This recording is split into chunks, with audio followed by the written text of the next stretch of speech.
नमस्ते दोस्तों।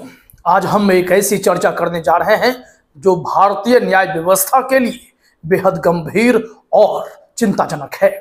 हाल के दिनों में कुछ जजों की ऐसी टिप्पणियां और फैसले सामने आए हैं जो न सिर्फ शर्मनाक हैं बल्कि पूरी जुडिशरी की साख पर सवाल खड़े कर रहे हैं।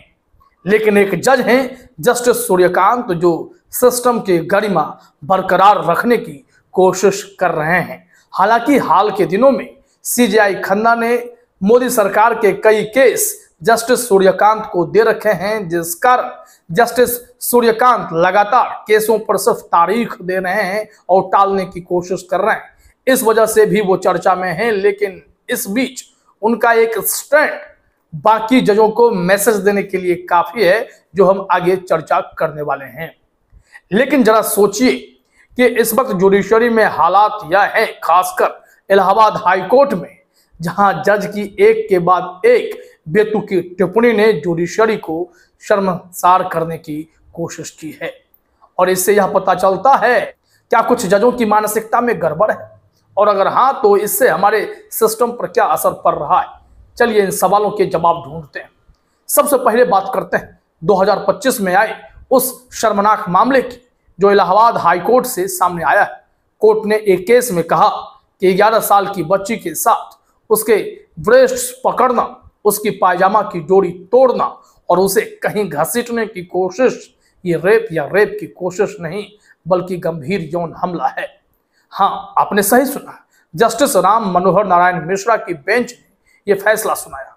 अब आप सोचिए, एक 11 साल की मासूम बच्ची के साथ ऐसा कुछ होता है और कोर्ट कहता है कि ये रेप की कोशिश नहीं है। ये कैसी मानसिकता है?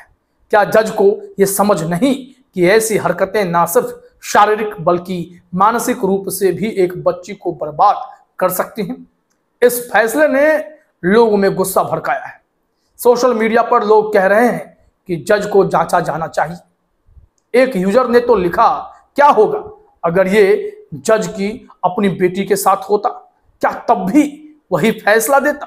ये सवाल वाजिब है, क्योंकि ऐसे फैसले से आम आदमी का कोर्ट पर भरोसा कम होता जा रहा है। लेकिन ये इलाहाबाद हाईकोर्ट का पहला विवादास्पद मामला नहीं है। वहां ऐसे कई जज हैं जो लगातार उठपटांग टिप्पणियां और फैसले दे रहे हैं। अब बात करते हैं 2023 में आए दो और शर्मनाक मामलों की, जो नाबालिग गर्भवती लड़कियों से जुड़े थे और जजों की मानसिकता पर सवाल खड़े कर गए। पहला मामला इलाहाबाद हाईकोर्ट से था, जब एक गर्भवती नाबालिग लड़की रेप सर्वाइवर ने अपनी प्रेगनेंसी खत्म करने की अर्जी दी।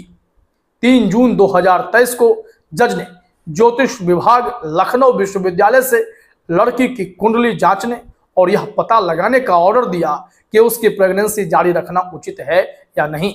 लेकिन यहाँ एक और शर्मनाक तथ्य सामने आया कि आरोपित, जो लड़की से शादी करने से इनकार कर रहा था, उसने दावा किया था कि लड़की मांगलिक है, इसलिए उसकी कुंडली में दोष है। हाँ, आपने सही सुना। आरोपी ने कुंडली और मांगलिकता का बहाना बनाया और जज ने इसे गंभीरता से लेकर कुंडली जांचने का ऑर्डर दे दिया था। इस ऑर्डर पर इतना हंगामा मचा कि सुप्रीम कोर्ट ने तुरंत 3 जून 2023 को ही स्टे लगा दिया। दूसरा मामला गुजरात हाईकोर्ट से था, जब एक 17 साल की नाबालिग रेप सर्वाइवर ने अपनी 24 सप्ताह से अधिक की प्रेगनेंसी खत्म करने की अर्जी दी थी। 8 जून 2023 को जस्टिस समीर देव ने ऐसी टिप्पणियां की जो सुनकर रोंगटे खड़े हो जाते हैं। जज ने पीड़िता से कहा, अपनी मां से सलाह लो कि प्रेगनेंसी जारी रखनी है या नहीं, और फिर उन्होंने जोड़ा 14-15 साल की उम्र में लड़कियां पहले शादी कर लेती थीं और 17 साल की उम्र तक बच्चे को जन्म देती थी। मनुस्मृति में यह सब लिखा है, आप मनुस्मृति पढ़ लें। हाँ, एक रेप सर्वाइवर को कानूनी मदद की जगह जज साहब मनुस्मृति पढ़ने की सलाह दे रहे थे। ये टिप्पणियां न सिर्फ असंवेदनशील थीं बल्कि पीड़िता का अपमान और संविधान के खिलाफ भी थी। इन पर देश भर में आलोचना भी हुई और सुप्रीम कोर्ट को हस्तक्षेप करना पड़ा। लेकिन क्या ये टिप्पणियां एक जज के मुंह से सुनी जानी चाहिए? दोस्तों, जजों की ये मानसिकता भारतीय न्याय व्यवस्था पर भारी पड़ रही। पहले लोग कोर्ट को इंसाफ का मंदिर कहते थे, लेकिन अब कई लोग इसे मजाक का अड्डा कहने लगे हैं।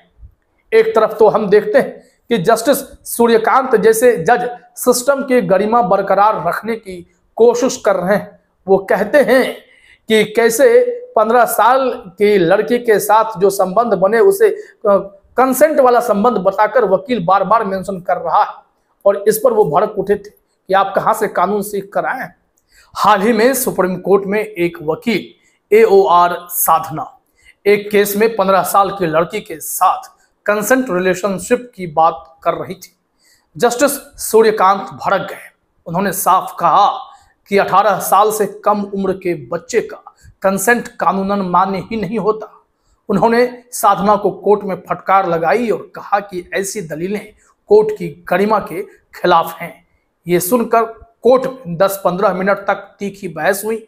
जस्टिस सूर्यकांत का ये रुख सही भी है। उन्होंने कहा कि आप अपने पूरे जो मैटर्स हमारे सामने रखे हैं उसमें 15 बार कम से कम एक कंसेंट रिलेशनशिप की चर्चा कर ली है। उन्होंने कहा कि ये आपका बहुत ही घटिया रवैया है और आपने लॉ की पढ़ाई कहाँ से कर ली है यह समझते पड़े हैं, और ऐसे लोग कैसे क्वालिफाई कर जाते हैं AOR के लिए। क्योंकि उनका रुख इसलिए भी सही है कि वो कमजोरों खासकर बच्चों और महिलाओं की रक्षा के लिए खड़े हुए। लेकिन ये सवाल उठता है कि अगर एक जज सख्ती दिखा सकता है तो दूसरे जज क्यों ऐसे फैसले दे रहे हैं जो शर्मनाक हैं। लेकिन दूसरी तरफ 2023 और 2025 के ऐसे फैसले और टिप्पणियां सिस्टम की साख को ध्वस्त कर रही। अगर जज खुद संविधान की जगह कुंडली, मनुस्मृति या ऐसी मानसिकताओं को प्राथमिकता देंगे तो आम आदमी कहां जाएगा। अगर 11 साल की बच्ची के साथ हुई क्रूरता को गंभीर यौन हमला कहकर मामला हल्का कर दिया जाए, या नाबालिग लड़की से कहा जाए कि अपनी मां से सलाह लो और मनुस्मृति पढ़ लो, तो पीड़ित परिवार का क्या होगा। सोशल मीडिया पर लोग कह रहे हैं कि जजों को ट्रेनिंग की जरूरत है। कुछ लोग तो कह रहे हैं कि ऐसे जजों को सख्त सजा दी जानी चाहिए ताकि भविष्य में कोई ऐसा ना करे। लेकिन क्या ट्रेनिंग से सब ठीक हो जाएगा? नहीं, क्योंकि समस्या सिर्फ ट्रेनिंग की नहीं बल्कि मानसिकता की है। अगर कोई जज ये सोचता है कि बच्ची के साथ हुई क्रूरता रेप की कोशिश नहीं है, या नाबालिग लड़की को कुंडली या मनुस्मृति से फैसला करना चाहिए, तो उसकी सोच ही गलत है। इसके इतर इलाहाबाद हाईकोर्ट से ऐसे फैसले खूब आते हैं, ऐसी टिप्पणियां खूब आती हैं। तो एक और मामला समझ लीजिए, जस्टिस शेखर यादव की, जिन्होंने 2024 में एक और शर्मनाक बयान दिया था एक कार्यक्रम में जो विश्व हिंदू परिषद BHP ने आयोजित किया था। उन्होंने कहा कि देश का कानून बहुसंख्यकवाद के हिसाब से चलना चाहिए, ना कि संविधान के हिसाब से। यानी जज साहब कह रहे थे कि जो बहुसंख्यक लोग चाहें वही कानून हो। अब आप ही बताइए, क्या यह संविधान की मूल भावना के खिलाफ नहीं है? संविधान तो हर नागरिक को समान अधिकार देता है, फिर बहुसंख्यकवाद का राग क्यों? इस बयान पर इतना हंगामा मचा कि सुप्रीम कोर्ट को खुद संज्ञान लेना पड़ा। एक सांसद ने तो जस्टिस शेखर यादव के खिलाफ महाभियोग तक की मांग कर दी। लेकिन सवाल यह है कि क्या महाभियोग से सिस्टम की साख वापस आएगी? नहीं, क्योंकि ये सिर्फ एक उदाहरण है। इससे जुडिशरी पर क्या असर पड़ रहा है? पहले लोगों का कोर्ट पर भरोसा कम हो रहा है, यह तो सोच लीजिए आप। दूसरा यह कि कई लोग अब कोर्ट के बजाय सोशल मीडिया या सड़क पर इंसाफ मांगने लगे, जो देश के लिए खतरनाक है। तीसरा बिंदु यह है कि विदेशों में भी हमारी न्याय व्यवस्था की आलोचना हो रही है। अगर यही हाल रहा तो कोर्ट का मंदिर बनाम मजाक का अंतर धुंधला हो जाएगा। तो सवाल यह है कि अब क्या करना चाहिए? जजों की नियुक्ति में पारदर्शिता लानी होगी, उनकी ट्रेनिंग में मानवाधिकार, संविधान के मूल्यों और संवेदनशीलता पर जोर देना होगा। साथ ही ऐसे जजों के खिलाफ सख्त कार्रवाई होनी चाहिए जो अपनी मानसिकता से सिस्टम को शर्मसार करते हैं। लेकिन सबसे बड़ी बात, हमें खुद को जागरूक करना होगा। हमें अपनी आवाज उठानी होगी ताकि कोर्ट फिर से इंसाफ का मंदिर बन सके, न कि विवादों का अड्डा। दोस्तों, आप क्या सोचते हैं? क्या जजों की ये मानसिकता सिस्टम की कमजोरी है या फिर ये सिर्फ कुछ अपवाद है? कमेंट में अपनी राय जरूर दें और इस चर्चा को आगे बढ़ाएं। धन्यवाद।